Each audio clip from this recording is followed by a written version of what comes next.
Picture देखने ही आया हूँ, लेकिन जितना मैंने सुना डायरेक्टर से कि ये नक्सल के ऊपर ये पिक्चर नहीं है, ये पिक्चर बनी है नक्सल के उस दौरान, उस पीरियड में, जबकि मैं भी शायद उस टाइम जूनियर स्कूल में था, तब मैं भी सुना करता था नक्सल।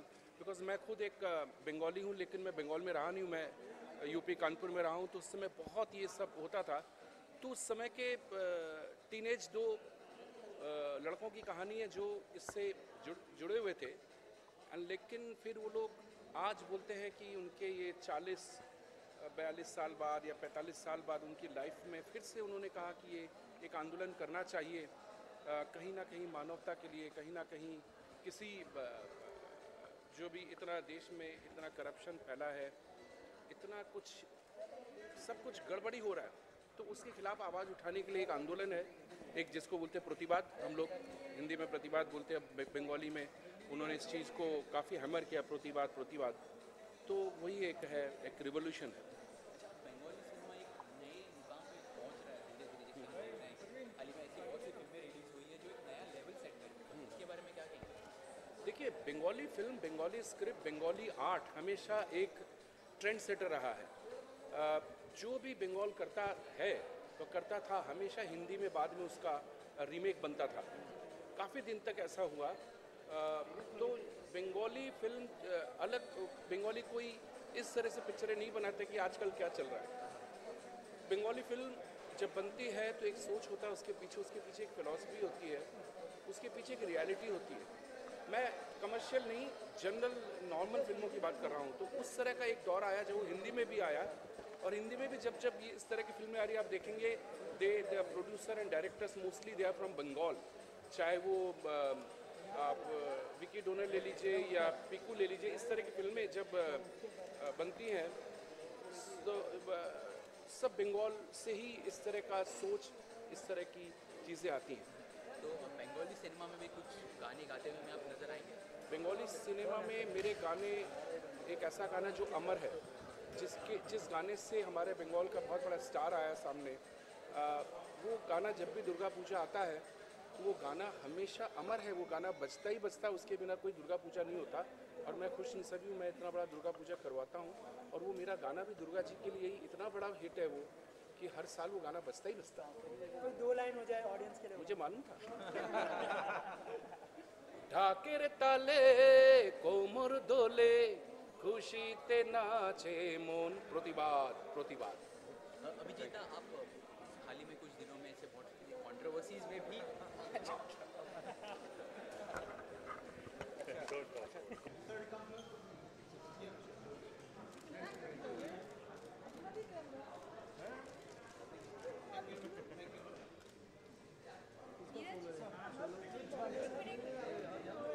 सबसे पहले जानना चाहेंगे सर, नक्सल जो फिल्म है बांग्ला, क्या है इसकी स्टोरी लाइन और मिथुन दा का क्या इसमें कहना है? एक्चुअली एक दौर चला था 1967 टू 1971, जिसको हम लोग नक्सल मूवमेंट के नाम से जानते हैं।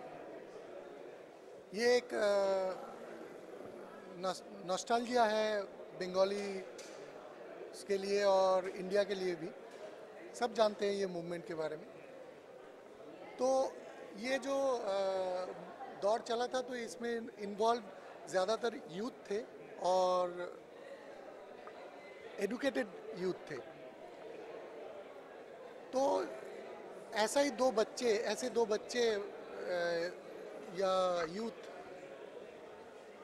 17-18 साल के दो बच्चे जो ये मूवमेंट में इन्वॉल्व थे, आज आफ्टर 42-43 इयर्स ये लोग कैसे हैं सोसाइटी में, वो सोसाइटी के साथ एडजस्ट कर पाए हैं कि नहीं,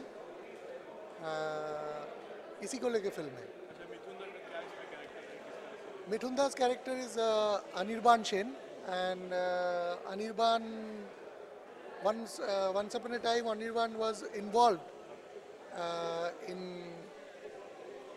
that movement or that revolution. Nowadays Anirban, how Anirban is is now. अब कैसे अनिर्बान का सोसाइटी के जो सिस्टम है उसके साथ अनिर्बान अपने आप को एकस्टम कर सके हैं कि नहीं, यही सब को लेकर फिल्म है। And it's a wonderful film. We have treated the film like a thriller and we are hoping great success of this film. आज के नक्सलाइट मूवमेंट जो चल रहा है No, no, उस पे no. कोई भाष्य करती है film? No absolutely not, but हम लोगों ने आज के नक्सलाइट जो मूवमेंट है उसको थोड़ा मतलब हम लोगों को नहीं लगता है कि इसके साथ जो दौर उस टाइम में चला था इसका मतलब कंपेयर भी करना चाहिए। तो वो जो दौर था उसका शायद कहीं पे मतलब कहीं पे उसको छोटा किया जाएगा।